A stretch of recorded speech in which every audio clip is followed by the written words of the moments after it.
T20 ప్రపంచ cup చివరి అంకానికి చేరుకుంది. క్రికెట్ అభిమానులు రేపటి మ్యాచ్ కోసం ఎదురు చూస్తున్నారు. గుజరాత్లోని అహ్మదాబాద్ స్టేడియంలో భారత్ న్యూజిలాండ్ మధ్య తుది పొరకు రంగం సిద్ధమైంది. ఇరు జట్లు తాము కప్పు గెలవాలని ఫుల్ కాన్ఫిడెన్స్ తోటి ఉన్నాయి. టీమిండియా ఇప్పటికే 2 టీ20 వరల్డ్ కప్స్ గెలుచుకుంది. ఇప్పుడు ఇంకో ట్రోఫీకి అడుగు దూరంలో నిలిచింది. అయితే గత వరల్డ్ కప్స్ కంటే ఇది చాలా ప్రత్యేకమైనది. ఎందుకంటే స్వదేశంలో సొంత ప్రేక్షకుల మధ్య ట్రోఫీని అందుకోవడం కంటే గొప్పతనం ఇంకేముంటుంది. అందుకే ఎట్టి పరిస్థితుల్లో ఆదివారం జరిగే ఫైనల్లో న్యూజిలాండ్ను చిత్తు చేయాలనే పట్టుదలతోటి ఉంది టీమిండియా. ఇందుకోసం వ్యూహాలు రచిస్తోంది.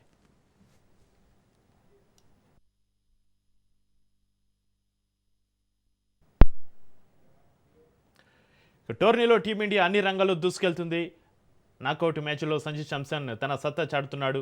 ఈశాన్ కిషన్, తిలక్ వర్మ, శివం దూబే బ్యాటింగ్లో అద్భుతంగా రాణిస్తున్నారు. మరోవైపు ఆల్రౌండర్లుగా హార్దిక్ పాండ్యా, అక్షర్ పటేల్ రాణిస్తున్నారు. బౌలింగ్లో కూడా బుమ్రా నాయకత్వంలో హర్షదీప్, వరుణ్ చక్రవర్తి తోటి పరిచితంగా ఉంది. అయితే కొందరు ఫామ్ లేమితోటి జట్టుకు భారంగా మారుతున్నారు. టీ20లో దూకుడుగా ఆడే అభిషేక్ శర్మ తోటి ఈ వరల్డ్ కప్లో చెప్పుకోదగ్గ ప్రదర్శన చేయలేదు. మరోవైపు కెప్టెన్ సూర్యకుమార్ కూడా కెప్టెన్గా విజయవంతం అవుతున్న ప్లేయర్గా ఫ్లాప్ అవుతున్నాడు. 1-2 మ్యాచ్లు మినహా మిగిలిన మ్యాచ్లతోటి స్కై బ్యాటింగ్ పేలవంగా ఉంది. ఇక ఫైనల్లో అయినా వారు రాణించి టీమిండియాకు కప్ అందించాలని ఫ్యాన్స్ కోరుకుంటున్నారు.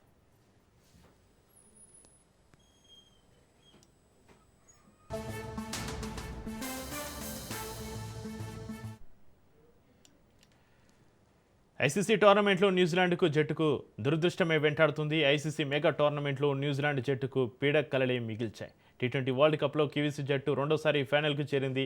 ప్రతి టోర్నమెంట్లో చివరి అడుగు వరకు వచ్చి బోల్తపడే న్యూజిలాండ్ జట్టు ఈసారైనా కప్పు ముద్దాడాలని భావిస్తుంది. సెమీఫైనల్స్లో అద్భుత ఆటతీరుతోటి సుఫారన్లను కివీస్ జట్టు ఇంటికి పంపించింది. ఇక ఫైనల్లో కూడా అద్భుతమైన ఆటతీరుతోటి టోర్నీని ఎగరేసుకెళ్లాలని న్యూజిలాండ్ యోచిస్తోంది.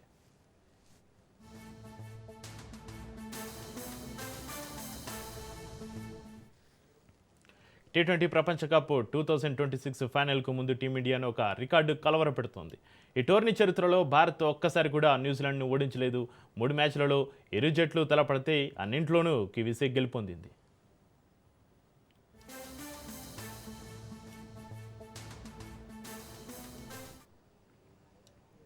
అయితే T20 world cup final Ahmedabad Narendra Modi స్టేడియంలో జరుగుతుండడం టీమిండియా అభిమానులను కాస్త ఆందోళనకు గురిచేస్తుంది. ఈ స్టేడియం భారత జట్టుకు పెద్దగా అచ్చురాలేదు. ICC one day world cup 2023 final ఇదే స్టేడియంలో జరిగింది. టోర్నీ మొత్తం ఓటమనేదే లేకుండా ఫైనల్కు చేరింది భారత జట్టు. కానీ ఈ మోడీ స్టేడియంలో ఆస్ట్రేలియాతోటి తలపడి ఓడింది. దీంతో మరో వన్డే వరల్డ్ కప్ ఆశలు ఆవిరయ్యాయి.